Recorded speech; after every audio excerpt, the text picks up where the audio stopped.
Shalom, sahabat GKI yang dikasihi Tuhan. Jumpa kembali dengan saya, Pendeta Andi Gunawan, dalam Sapaan Gembala. Mari sebelum kita membaca merenungkan firman Tuhan, kita masuk di dalam doa. Tuhan yang mengasihi kami bersyukur untuk kehidupan yang Kau berikan kepada kami, untuk setiap tanggung jawab dan peran yang Tuhan berikan buat kami, untuk kami kerjakan dalam anugerah-Mu dan dalam tanggung jawab. Kami mau belajar sedikit firman-Mu yang akan menolong kami, agar kami boleh menjadi berkat lebih baik lagi dari hari ke hari. Pimpin kami semua. Demi Kristus Yesus Tuhan dan Juru Selamat kami yang hidup, kami berdoa. Amin. Bapak Ibu yang dikasihi Tuhan, kita akan membuka di dalam kitab kita, Kejadian pasal 36, ayat 6 dan ayat yang ke-7. Demikian firman Tuhan, Kejadian 36, ayat 6 dan 7. Esau membawa istri-istrinya, anak-anaknya lelaki dan perempuan, dan semua orang yang ada di rumahnya, ternaknya, segala hewannya dan segala harta bendanya yang telah diperolehnya di tanah Kanaan. Lalu pergilah ia ke negeri lain dan ia meninggalkan Yakub adiknya itu. Sebab harta milik mereka terlalu banyak, sehingga mereka tidak dapat tinggal bersama-sama, dan negeri penumpangan mereka tidak dapat memuat mereka karena banyaknya ternak mereka itu. Bapak Ibu Saudara yang kasih Tuhan, kisah Esau dan Yakub adalah kisah yang sudah sangat sering kita dengarkan. Bagian yang kita baca adalah rentetan dari peristiwa sebelum-sebelumnya, yakni 20 tahun Yakub meninggalkan Esau karena Esau lagi marah besar pada adiknya itu. Dia tinggal pada pamannya yang bernama Laban, sekaligus mertuanya dan sekaligus juga majikannya. Setelah dia bekerja keras selama 20 tahun di rumah Laban, dia kembali kepada Esau atas petunjuk Tuhan. Singkat kata, mereka berjumpa kembali, lalu mereka berdamai. Lalu mereka bertemu dengan ayahnya, yaitu Ishak, yang usianya sudah sangat lanjut. Ketika itu kemudian Ishak dikatakan sudah meninggal dunia.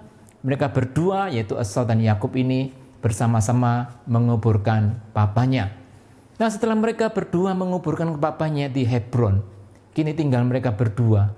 Dan di kisah tadi kita baca, Esau kemudian memutuskan membawa istrinya, membawa anak-anaknya, dan semua ternaknya dan semua harta bendanya keluar berpisah dari Yakub.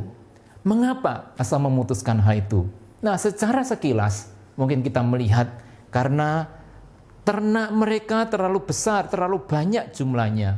Tanah tempat mereka tinggal terlalu kecil untuk ternak mereka yang terlalu besar. Ya saudara, ini adalah mungkin alasan yang cukup pragmatis atau praktis. Tapi sebenarnya ada alasan yang memang lebih teologis dan itu sudah diprediksikan atau sudah dikatakan oleh Tuhan jauh-jauh sebelumnya. Yaitu sejak Esau dan Yakub di dalam kandungan pun mereka sudah berantem. Ya, lalu mamanya penasaran kenapa ini terjadi, dan disitulah dia mendapatkan firman Tuhan, 2 bangsa ada dalam kandunganmu dan 2 suku bangsa akan berpisah dari dalam rahimmu. Suku bangsa yang satu akan lebih kuat daripada yang lain, dan anak yang tua akan menjadi hamba kepada anak yang muda. Nah, saudaraku, puluhan tahun sebelum itu terjadi, Tuhan sudah mengetahui bahwa Esau inilah akan menjadi bangsa Edom, dan Yakub ini kemudian menjadi keturunan, menjadi leluhur dari bangsa Israel. Yakub meskipun dia anak yang bungsu, dia mendapatkan hak kesulungan, dan dialah anak yang diperjanjikan oleh Allah sejak zaman kakeknya, yaitu Abraham. Esau ini bukanlah anak yang diperjanjikan akan mewarisi janji Allah kepada Abraham, sehingga mereka harus berpisah karena yang diperjanjikan Allah itu adalah Yakub, bukan Esau. Nah, puluhan tahun sebelumnya kita mengingat bagaimana Abraham juga ketika punya anak dari Hagar, yaitu Ishmael. Ini bukan anak yang diperjanjikan oleh Tuhan kepada Abraham, tetapi siapa? Yaitu anak dari Sarah istrinya, yaitu kemudian kita tahu dia ada namanya Ishak. Ishak dan Ishmael pun harus berpisah karena mereka bukan dua-duanya yang diperjanjikan oleh Tuhan, tetapi hanya Ishak. Nah, saudara kasih Tuhan, anak yang dijanjikan oleh Tuhan mewarisi janji Tuhan. Itu yang mewarisi bangsa Israel sebagai bangsa yang memiliki gaya hidup, identitas dan gaya hidup yang berpadanan dengan Taurat Tuhan. Hukum spiritualitas, hukum Tuhan, dan juga hukum berkaitan dengan hubungan sesama manusia, mereka menjalankan karena mereka adalah yang mewarisi janji dan Taurat Tuhan dalam hidup mereka. Bapak Ibu Saudara yang kasih Tuhan, kita pun adalah yang percaya pada Kristus, adalah para pewaris kerajaan Allah. Orang yang telah menerima anugerah Tuhan untuk menjadi orang-orang pengikut Kristus. Kita disebut murid-murid Kristus bukan sekedar status, tetapi di dalamnya ada sebuah tanggung jawab, bentuk hidup, gaya hidup, pola hidup dan pola pikir yang sesuai dengan firman Tuhan. Itulah yang membuat kemudian kita mau tidak mau harus kemudian tanda kutip berpisah. Seperti Esau, seperti Yakub berpisah dengan Esau. Tentu maksud saya berpisah di sini, saudara jangan buru-buru berpikir kita kemudian hidup sendiri di gunung hanya berkumpul sesama orang Kristen, sesama murid Tuhan. Tentu bukan di situ maksudnya. Kita tetap hidup secara inklusif dengan semua bangsa, kepercayaan, suku, dan semua jenis pola pikir dan pola hidup. Tetapi sebagai murid-murid Kristus, kita menghidupi gaya hidup, prinsip moral, prinsip teologi yang seperti Tuhan inginkan. Di situ kita menghidupi status kita sebagai umat Tuhan, sebagai pengikut Kristus.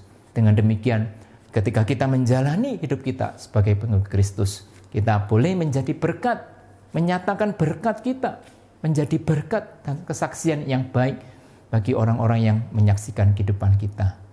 Nah, saudara kasih Tuhan, mari kita menghidupi kehidupan kita, baik di dalam kehidupan keluarga, di dalam kehidupan berbisnis kita, bermasyarakat kita.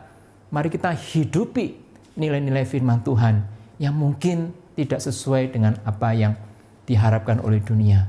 Kita hidupi apa yang Tuhan inginkan, dan kiranya kita dipakai menjadi berkat. Nah, kiranya firman Tuhan ini menjadi berkat buat kita, dan mari kita masuk dalam doa.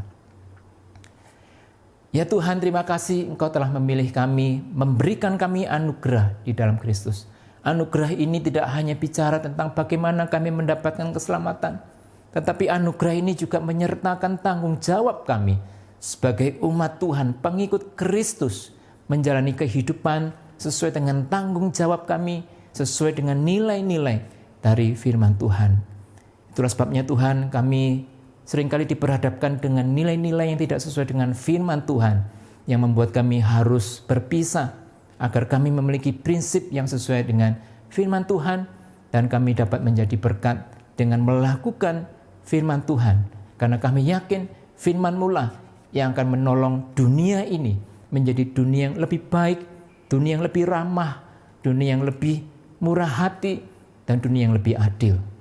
Dengarlah doa kami Tuhan, pakailah kami semua, sahabat-sahabat GKI dari seluruh penjuru dunia, kiranya kami boleh melakukan kehidupan kami sesuai dengan firman-Mu. Demi Kristus Yesus Tuhan dan Juru Selamat kami hidup, kami berdoa. Amin.